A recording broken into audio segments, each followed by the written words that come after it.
Berawal dari mimpi seorang remaja terhadap seni tari balet. Yang mulai saya mengintip anak-anak Belanda nari tahun 53. Saya sering lihat, lalu saya ada kemauan saya mau belajar balet. Bagaimana caranya saya ketok pintunya. Berhasil mendirikan sekolah balet tertua di Indonesia. Jadi kita kalau mengerjakan sesuatu itu harus fokus gitu. Kita harus memilih satu tapi benar-benar sampai the top of it gitu. Jadi oleh sebab itu saya sudah memilih untuk menjadi guru balet, saya harus menjadi the best ballet teacher.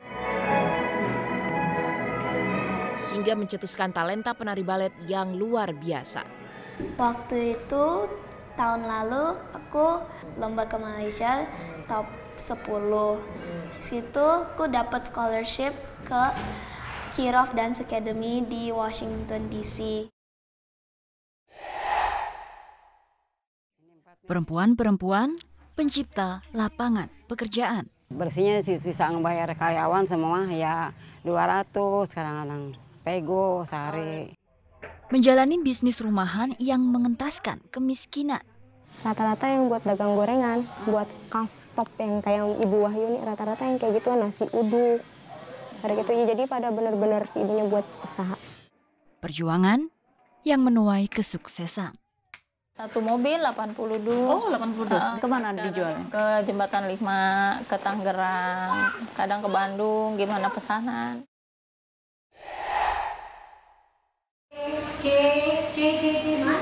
Seorang bidan yang memutus rantai penyebaran. Terus sekarang yang paling susah nih.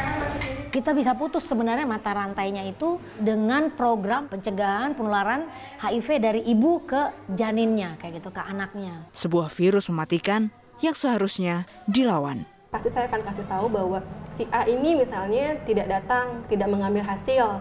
Padahal dia misalnya sudah trimester keberapa, ketiga, HIV positif dan belum melakukan pengobatan gitu. Demi mencegah kelalaian yang berujung kematian. Tahunya karena anaknya meninggal aja jadi ketahuan. Sejak dari situ ya anak saya meninggal, terus saya tanya-tanya sama dokter, kenapa anaknya bisa sakit gini, dari mana. Ya saya kasih tahu dari bapaknya. Saya Agnes Karina. Saya Yasmin Alvina. Saya Amalina Lutfia. Dan saya Prita Laura. Pemirsa, inilah 360, 3 fakta membuka mata dalam 60 menit.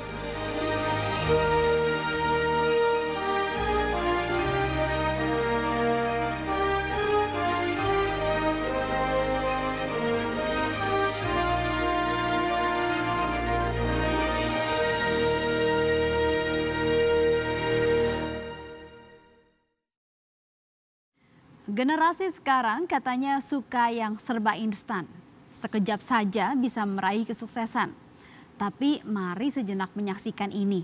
Seseorang yang mendedikasikan seluruh hidupnya di bidang seni. Menekuni tari balet tak kurang dari 65 tahun. Berkali-kali merasakan jatuh dan bangun. Yasmin Alvina menemui Marlupi Sijangga, seniman tari balet ternama di Indonesia. Dari waktu ke waktu, Marlupi membuktikan bahwa memperjuangkan seni tari balet bukan hanya sebatas angan. Inilah sebuah kisah tentang perjuangan tanpa lelah. Berikut liputan selengkapnya.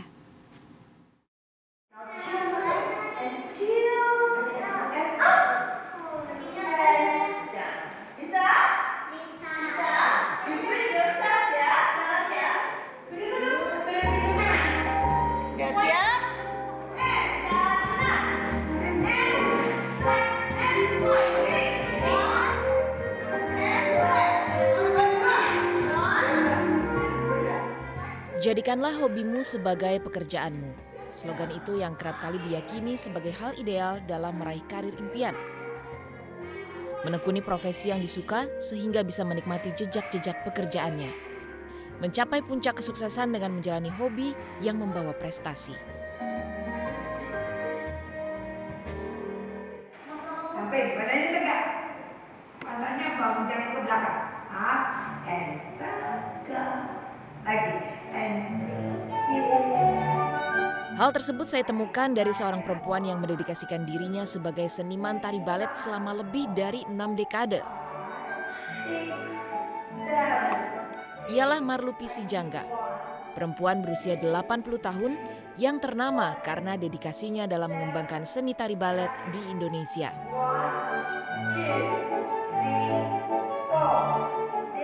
Berawal dari ketertarikan pada balet, menekuni sebagai hobi, kemudian berproses dari waktu ke waktu demi mewujudkan mimpi. Kepada saya, Marlupi berkisah tentang hobi sekaligus profesinya ini. Saya membuka sekolahan balet ini sangat sulit buat saya. Terutama saya tidak punya modal 1 sen pun. Saya belajar balet dengan mencuri-curi, ambil uangnya dengan orang tua untuk belajar balet. Karena senangnya dengan hobinya dengan di situ, saya tidak bisa terlepas untuk belajar balet. Emang pertama kali suka balet, menyadari kalau wah ini balet nih passion saya, itu kapan Bu? Yang mulai saya mengintip anak-anak Belanda nari. Tahun kira-kira 50-an begitu, 53. Saya sering lihat, lalu saya ada kemauan saya mau belajar balet. Bagaimana caranya? Saya ketok pintunya, beranikan diri. Ketok pintu itu kebetulan dia ada orang Belanda yang ngajar. Dia tanya mau ada keperluan apa? Saya bilang saya ingin belajar balet. Dia bilang kamu bisa punya ini apa itu uang enggak? Uangnya itu sekarang 20 gulden. 20 gulden dari zamannya Belanda itu uang Belanda gulden. Saya bilang, ya saya coba, saya bilang itu. Ya kalau sudah punya uang ini kamu baru boleh untuk belajar. Lalu saya katakan minta tolong sama, kalau ibu saya sih orang kuno pasti dia tidak mengizinkan saya.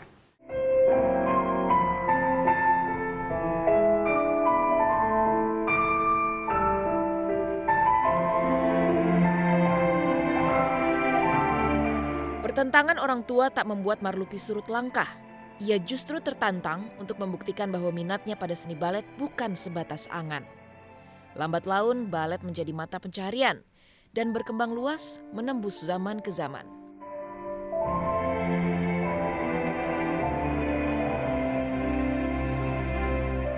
Marlupi Dance Academy mulai dirintis sejak tahun 1956 dan kini sudah memiliki 40 cabang. Inilah sekolah balet pertama dan tertua di Indonesia. Bermula dari langkah sederhana dengan mengajar teman-teman dekatnya, pun juga peralatan seadanya. Marlupi yakin betul akan kemampuan dirinya.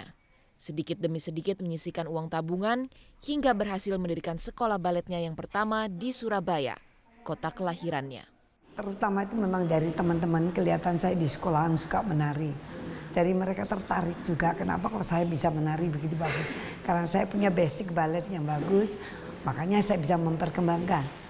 Lalu mereka bilang, ayo kita kepingin belajar, tapi kok nggak ada gurunya, mungkin bisa jadi guru. Saya bilang, saya nantang juga, waduh kamu punya orang berapa mau belajar sama saya? Saya bisa kasih kira-kira 10 orang kita terutama untuk belajar balet. Lalu saya bilang, oke, you mau suruh saya ngajar balet, tapi saya mikirkan tempatnya di mana. Di antaranya murid mau belajar itu ada yang satu mau pinjamkan tempat saya. Akhirnya jadi makin lama makin banyak, tidak bisa ditampung itunya tempatnya. Air cucuran atap jatuhnya ke Pelimbahan juga. Kecintaan Marlupi pada seni tari balet rupanya menurun hingga anak cucunya.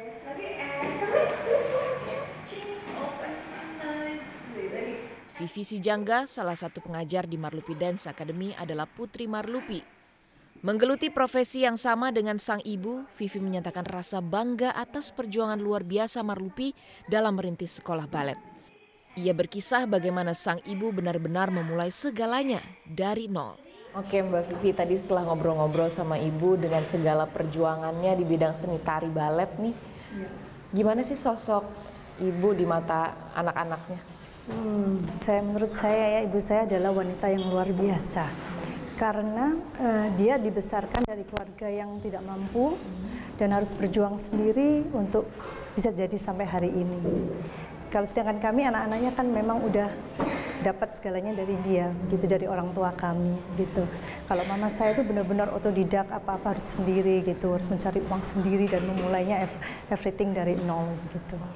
Nah, Mbak Vivi sendiri diajarkan sama ibu tari balet itu sejak kapan? Dari mulai usia 4 tahun kurang lebih.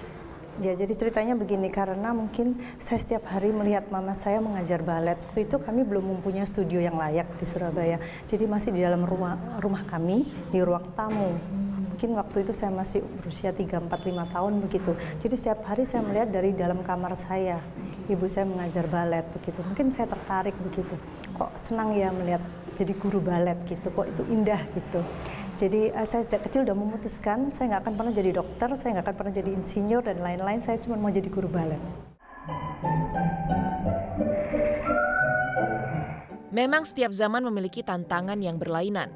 Dalam dunia seni tari balet, perubahan zaman juga mengubah tipikal dan perilaku siswa dari waktu ke waktu. Namun Vivi percaya pada proses dan kerja keras. Tak ada sukses yang instan, tak ada keberhasilan yang seketika. Kalau fondasinya tidak kuat, tidak akan bertahan dengan jangka waktu yang lama. Karena kalau kita memang dibimbing oleh ibu saya itu harus one by one, step by step gitu, dan harus sabar begitu, harus dijalanin satu persatu. Jadi oleh sebab itu kebanyakan mungkin dari sekolah balet kita, murid-murid kita mempunyai fondasi yang cukup kuat gitu.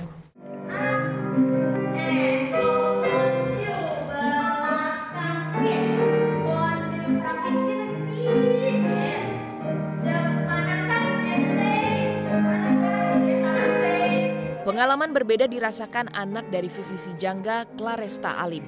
Sebagai cucu dari seniman tari balet kenamaan Marlupi Sijangga, Claresta mulanya justru tak terfikir untuk mendedikasikan diri menjadi pengajar tari balet.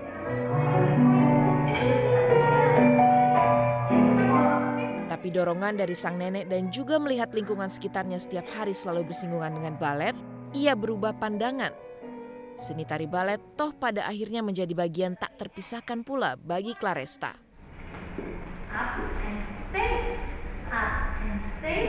Kini Claresta mendapatkan tugas khusus untuk melatih murid-murid di Marlupi Dance Academy yang hendak berkompetisi di luar negeri.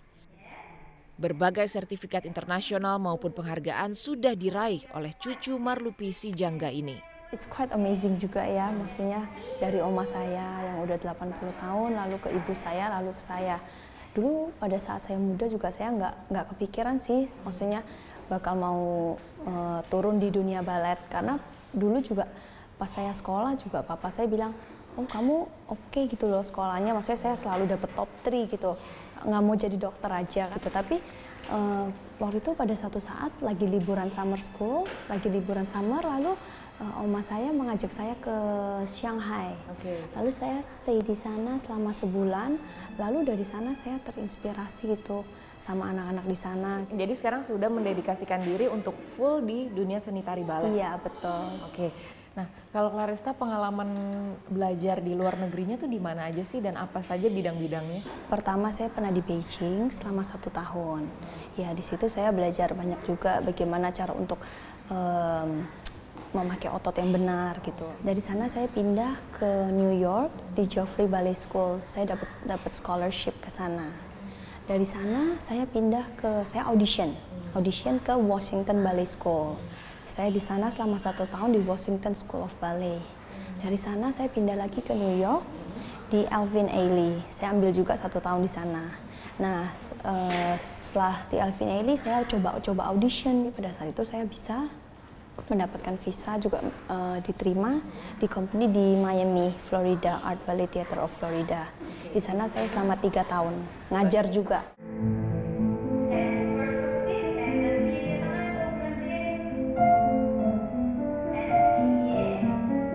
Berbekal pendidikan tari balet yang diakui secara internasional, Claresta mengenalkan saya pada Stella Hye Jin Kang, salah satu muridnya. Stella dilatih oleh Claresta secara privat untuk sebuah kompetisi skala internasional. Stella merupakan salah satu murid yang paling berbakat di Marlupi Dance Academy.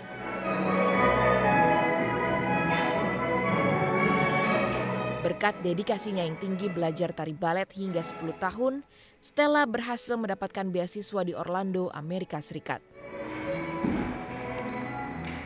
Terus pesan-pesan yang Stella paling ingat yang diajarkan di sekolah ini apa? Yang paling aku ingat sih never give up, soalnya aku suka give up. Gimana sih perasaannya Stella dari dulu yang sering give up sampai akhirnya dapat penghargaan, mau ikut lomba di luar negeri, dapat scholarship, itu kan sesuatu yang hebat. Gimana Stella bisa ceritain perjuangan itu? Waktu itu tahun lalu aku kan tadi sudah bilang lomba ke Malaysia top 10. Di situ aku dapat scholarship ke Kirov Dance Academy di Washington DC. Tapi buat competition itu kita mesti pakai point shoes. Umur aku mesti pakai point shoes, dan itu baru pertama kali aku beneran pakai point shoes setiap hari, setiap kali les. Habis itu sampai kakiku banyak blisternya, sampai nangis-nangis. Dedikasi pada balet sudah dibuktikan oleh Marlupi. Ia tetap setia pada hobi sekaligus profesi ini dan melahirkan generasi demi generasi, menanamkan semangat hingga generasi milenial hari-hari ini.